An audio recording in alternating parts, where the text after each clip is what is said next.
ଆପଣ ଭାବୁଛନ୍ତି କି ମୁଁ ଛୋଟ ସହରରେ ରହୁଛି, ମୋ ପାଇଁ ଆର୍ନିଂ କରିବା ବହୁତ କଷ୍ଟକର? ତାହେଲେ ଏହି ଭିଡ଼ିଓଟି ଆପଣଙ୍କ ପାଇଁ।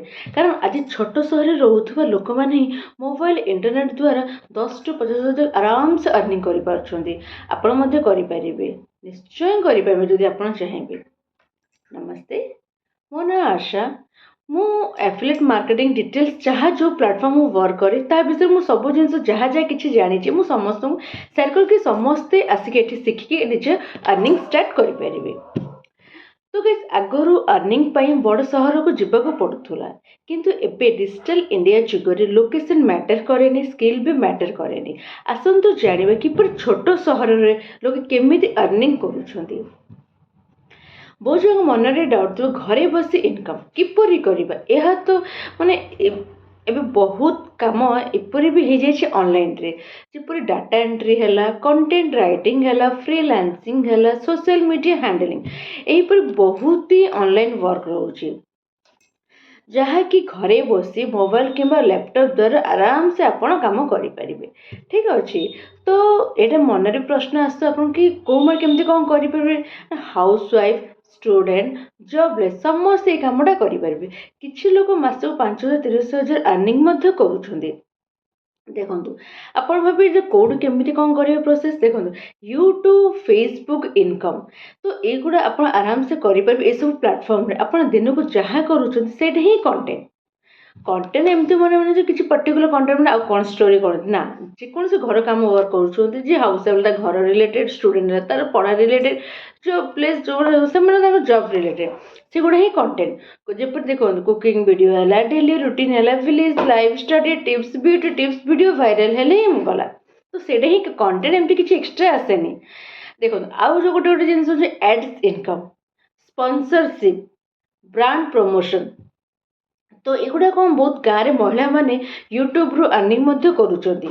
ଆଡ୍ସ ଇନକମ୍ କରିକି, ସ୍ପନ୍ସରସିପ୍ ନେଇକି, ବ୍ରାଣ୍ଡ ମାନେ ପ୍ରମୋସନ୍ କରିକି। ଦେନ୍ ଆପଣଙ୍କ ମନରେ ଆସ ଅନଲାଇନ୍ରେ ବିଜନେସ୍ ବା ରିସେଲିଂ ମଧ୍ୟ ହେଉଛି, ସେଇଟା ବି ଆପଣ କରିପାରିବେ। ନା ଏବେ ଦେଖନ୍ତୁ, ଏବେ ଆଜିକାଲି ଡେଟ୍ରେ କିଛି ଦୋକାନ ମାନେ କିଛି ନେସେସରି ହେଉଛି, ଗୋଟେ ପ୍ଲେସ୍ ନିଶ୍ଚୟ ଦରକାର, ଗୋଟେ ଦୋକାନ ବା ସପ୍ ଦରକାର। ହ୍ୱାଟ୍ସଆପ୍, ଫେସବୁକ୍ରେ ସେଲିଂ ମଧ୍ୟ ପସିବୁଲ୍ ହେଇଥାଏ। କିପରି? ଦେଖନ୍ତୁ, ଏଥିରେ ଆପଣ ଡ୍ରେସ୍ ମ୍ୟାଟେରିଆଲ୍ ହଉ, କି ଶାଢ଼ୀ ହଉ, କି କସ୍ମେଟିକ୍ ଜିନିଷ ବି ହଉ, বা କିଚେନ୍ ଆଇଟମ୍ସ ବି ହଉ, ଯେକୌଣସି ମ୍ୟାଟେରିଆଲ୍ ଆପଣ ହ୍ୱାଟ୍ସଆପ୍, ଫେସବୁକ୍ ଷ୍ଟୋରି ଷ୍ଟାଟସ୍ ଦେଇକି ବି ଆପଣ ରିସେଲିଂର ଆରାମସେ ବିଜନେସ୍ ଷ୍ଟାର୍ଟ କରିପାରିବେ। ଠିକ୍ ଅଛି, ରିସେଲିଂ ମାନେ ବିଜନେସ୍ ଅର୍ଥ ନୁହେଁ କି ଷ୍ଟକ୍ ଆଣି ଘରେ ରଖିବା। ଠିକ୍ ଅଛି, ସେମିତି ନା, ତାକୁ ଷ୍ଟୋରି ଷ୍ଟାଟସ୍ ଦେଇକି ଆପଣ ମାନେ ଷ୍ଟୋରି ଷ୍ଟାଟସ୍ ଦେଉଥିବେ, ଯଦି ଅର୍ଡ଼ର ଆସିଲେ ହିଁ ଆପଣ ସପ୍ଲାଏ କରିବେ। ଏହିପରି ଭାବରେ ବି ଅନଲାଇନ୍ରେ ଅର୍ନିଂ ହେଇପାରୁଛି। ତ ଡିଜିଟାଲ ସ୍କିଲ୍ସ, ବହୁତ ଜଣ ମାନେ ଡିଜିଟାଲ ସ୍କିଲ୍ ପାୱାରଫୁଲ୍ ଇନକମ୍ କିପରି? ଦେଖନ୍ତୁ, ଏହା ଫ୍ୟୁଚର ନା, ମାନେ ଡିଜିଟାଲ ସ୍କିଲ୍ ଯଦି ଆପଣ ଶିଖନ୍ତି, ତ ଆପଣ ଯେଉଁଠାରେ ରହିଲେ ମଧ୍ୟ ଏଥିରେ ଇନକମ୍ ପସିବୁଲ୍। କିପରି? ଦେଖନ୍ତୁ, ସେସବୁରେ କ'ଣ ଆମର ପ୍ଲେସ୍ ମ୍ୟାଣ୍ଡେଟରୀ ନୁହେଁ।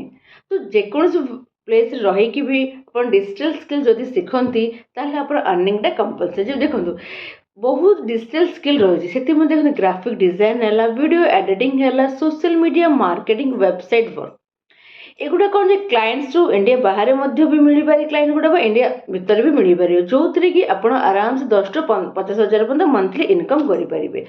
ଲୋକାଲ୍ ୱାର୍କ ବା ଅନଲାଇନ୍ ପ୍ରମୋସନ୍ କରୁନା ଛୋଟ ଛୋଟ ସହରରେ ଡିମାଣ୍ଡ ବହୁତ ଥାଏ। ଠିକ୍ ଅଛି, କେମିତି କ'ଣ ଡିମାଣ୍ଡ ଥାଏ ନା, ଦେଖନ୍ତୁ, ଟ୍ୟୁସନ୍ ବଗେରା ହେଲା, ଟେଲରିଂ ହେଲା, ଏସବୁ ଜିନିଷ କ'ଣ ହୁଏ ନା, ବ୍ୟୁଟି ସର୍ଭିସ୍ ହେଲା, ଏସବୁ ଛୋଟ ଛୋଟ ସହରରେ ଗୋଟେ ବହୁତ ଡିମାଣ୍ଡ, ବହୁତ ଲୋକ ବାହାରକୁ ଯାଇପାରନ୍ତିନି। କୁକିଂର ଅର୍ଡ଼ର ହେଲା, କମ୍ପ୍ୟୁଟର କ୍ଲାସେସ୍ ହେଲା, ଏସବୁ କ'ଣ ଯେ ନା ଅନଲାଇନ୍ କ୍ଲାସ୍ ମାନେ ପ୍ରମୋସନ୍ ଆପଣ ଏଗୁଡ଼ାକ କେମିତି କରିବେ ଯାହାଫଳରେ କଷ୍ଟମର ଏଥିରେ ବଢ଼ିବେ? ଏଇଟା ବି ତ ଗୋଟେ ଅନଲାଇନ୍ ପ୍ଲାଟଫର୍ମର ଅର୍ନିଂ ପ୍ଲେସ୍ ନା। ତ ଆପଣ ନିଜେ କିପରି ଚେକ୍ କରିବେ? ରିଏଲିଟିଟା ଚେକ୍ କ'ଣ ନା, ସବୁଠାରୁ ବଡ଼ ପ୍ରୋବ୍ଲେମ୍ କ'ଣ ଏଠି ଆପଣ ନିଜେ ଜାଣିବା ବି ଦରକାର।